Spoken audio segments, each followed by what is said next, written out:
जनता की वाणी the Lokvani news 24 channel के सभी दर्शकों को राम राम। मैं नरेश लोरा। आज हम पहुंचे हैं बाडो पट्टी के टोल प्लाजा पर और आज हम उस शख्सियत से आपकी बात करवाने जा रहे हैं।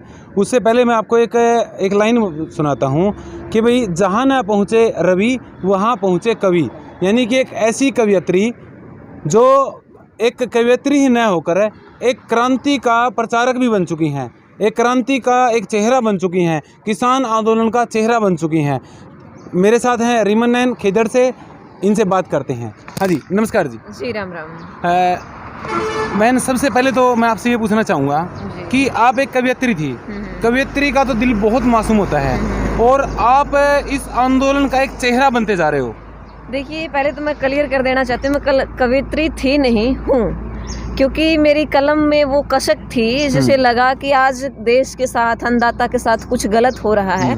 और कलम तो हमेशा रही ही क्रांति का प्रतीक है। चाहे मैं बात करूं प्रेमचंद की, मतलब वो एक ऐसे इंसान थे जिनकी रचनाओं को गायब लग कर दिया गया था, उन पर मुकदमे चले गए थे। हमारे देश में ऐसे ऐसे लेखक, ऐसे ऐसे कवि कवित्रियाँ हुई है जिनको मतलब एक कलम के बल पर जेल का रास्ता देखना पड़ा था। तो कलम तो होती ही हमेशा क्रांतिकारी है।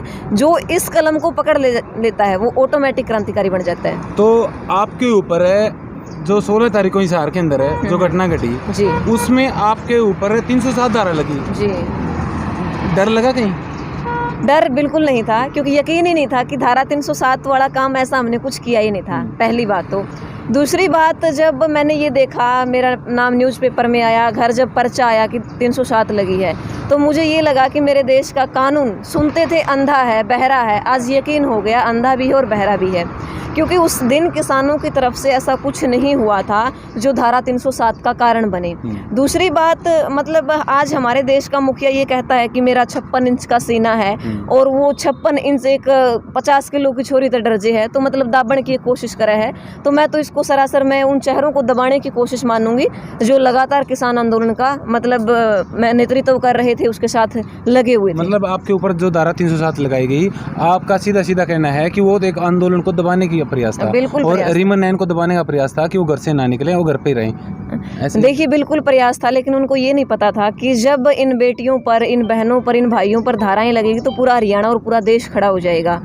जब मेरे ऊपर धारा लगी तो मतलब मुझे एक अलग सी वो एक उम्मीद और एक हौसला मिला। जिस तरीके से एक पुकार पर पूरा गांव, मतलब अगर आप निकलते हो घर से, सबसे पहले घर का तो साथ होना जरूरी है। पूरा गांव जिस तरीके से साथ आया, पूरा हरियाणा जिस तरीके से साथ आया और रीमन को 2 दिनों में एक ट्रेंड बना दिया। तो मैं तो मतलब शुक्रगुजार हूँ हर एक उस साथी की जिसने इस दौरान मेरा साथ दिया। आप जैसे भाइयों की जो मुझे लगभग मैं कहूँगी 3-4 साल पहले जिनको मैंने इंटरव्यू तो दिए थे, लेकिन आज मेरे ख्याल से वो चेहरे कहीं ना कहीं गायब हो गए थे, दोबारा से उनसे मिलना हुआ है। आप ये बताओ, 307 का पर्चा घर पे आ गया तो परिवार वालों ने कान तो पकड़ लिए होंगे, ऐसा क्या करे छोरी? नहीं, कान पकड़ने वाली कोई बात नहीं थी, क्योंकि एक यकीन भी होता है बच्चे के प्रति माँ बाप का। और हम जहाँ भी जाते हैं तो हमसे पहले घर वालों के पास हमारी वीडियोज पहुँच जाती है और इसका कारण आप लोग हैं। पहले वीडियो पहुँच जाती है और उनको ये पता था कि आज हिसार में हो क्या रहा है। मतलब हम जहाँ बैठे थे, हमारे ऊपर एक मैं कहूँगी 100-125 पुलिस वाले, जब हिसार के लोग वहाँ देख रहे थे कि एक लड़की को दाब करके 100-125 पुलिस वाले खड़े हैं, तो कुछ तो मतलब गड़बड़ है। तो वो सारी मतलब मेरी गवाही देने के लिए पूरा हिसार सेक्टर 27, 28 या 9, 11 का पूरा वो लोग मेरे साथ थे जिसने देखा था उस चीज़ को।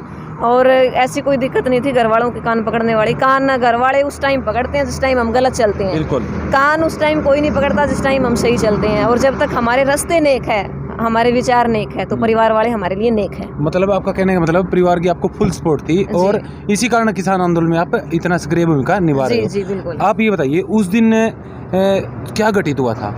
मतलब थोड़ा सा आप हमारे दर्शकों को बताइए जो शायद आपके विचार शायद क्या पता ना जान पाए हों उस समय, और आज हम आपसे आपके मुख से जानना चाहते हैं कि उस समय क्या घटित हुआ था। देखिए, उस समय हम जब बाडो पट्टी टोल प्लाजा से चले, मैं महिलाओं का नेतृत्व करते हुए यहाँ से चली हुई थी और मेरे ख्याल से ऐसी कोई महिला हमारे बीच में नहीं थी जिसने डंडा, झंडा, पिस्तौल वगैरह कुछ रखा हो जो धाराएं उनके ऊपर लगी है। तो नेतृत्व करते हुए जब चली थी, हमने यहाँ से रास्ता अपनाया था माइड टोल प्लाजा का। और जब हम माइड टोल प्लाजा के ऊपर पहुँचे थे तो मतलब हम एक बैरियर तोड़ करके उन लोगों को हमने क्रॉस करवाया। क्रॉस करवाते करवाते 7 रोड नहर के पास जब हम पहुंचे, वहाँ बैरियर थे, वो बैरियर हमने तोड़ा। उसके बाद 2 बैरियर और तोड़े। तीसरे बैरियर को जब हम गाड़ियाँ पास करवा रहे थे तो हमारे पास मतलब हमारे उन लोगों को बुला बुला करके पिटा गया। जैसे मैं जिस चीज़ का नेतृत्व, जिस टीम का नेतृत्व कर रही थी, मेरे साथ सरसों थे, नरेश थे, उनको ये बोला गया कि आपसे 2-4 बातें करनी है, आप अलग आओ, मतलब हम आपके साथ बातें करेंगे। अलग बुला बुला करके हमें पिटा गया उस दिन। सबसे बड़ी बात तो ये थी। और उस दिन की जो बात थी, हमारे कुछ साथी इवन मेरे गाँव से, कुलदीप है, रामकेश है, जो उस दिन हिसार गए भी नहीं थे, उनके ऊपर भी मुकदमे दर्ज थे। मतलब ये मैं ये नहीं कहूँगी हिसार की घटना के ऊपर हम पर मुकदमे लगाए गए थे। ये मुकदमे हम शुरू से लेकर अब तक जो लोग धरनों का साथ देते आ रहे, उनको ये नहीं पता था, ना उनके पास कोई वीडियो है हिसार वाली, ना उनके पास कोई ऑडियो हिसार वाली, हमने क्या किया क्या नहीं किया। उनके पास फाइल जो थी, मैं कहूँगी हमारे एरिया से उठ करके गई और सीधे उन्होंने सिर्फ साइन किए उस फाइल को। आप ये बताइए कि 307 का फिर अब बाद में पंचायत हुई, बहुत बड़ा प्रोग्राम हुआ क्रांतिमान पार्क के अंदर, लाखों लोग वहाँ भी इकट्ठे हुए। उसके बाद प्रशासन के ऊपर दबाव बना और सारे मुकदमे वापस लेने की बात हो गई थी। उस पर क्या कुछ कार्रवाई हो रही है सरकार की तरफ से? कार्रवाई अभी 24 तारीख उसकी गवाही देगी, क्या होगा क्या नहीं होगा, क्योंकि उस टाइम भी हमने वो चीज़ें देखी थी जब कमिश्नरी घेराव हमने तुरंत, IG घेराव हमने तुरंत किया।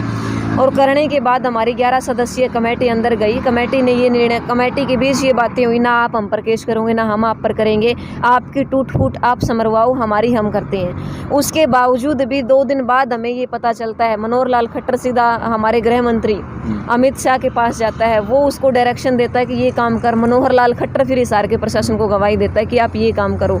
उसके बाद उनको ये नहीं पता कि उस दिन था कौन और कौन नहीं था। उसके बाद जब वो चीज़ें होती है, और एक प्रशासनिक धोखा मानूंगी मैं उस चीज़ को, जिस तरीके से हमारे साथ किया। 2 दिन बाद हमने एक पंचायत बुलाई और मैं शुक्रगुजार करूंगी हमेशा हमारे शीर्ष के नेता 1.25 घंटे में दिल्ली से चलकर जब हमारे बीच पहुंचे, तो सबसे बड़ी ताकत 16 तारीख की वही थी। उसके बाद जब 24 की काल हुई, हम मतलब एक वही 11 सदस्यीय टीम 2 दिन बाद हिसार गई कि आपके और हमारे बीच में ये बातें हुई थी, आपने माननी क्यों नहीं।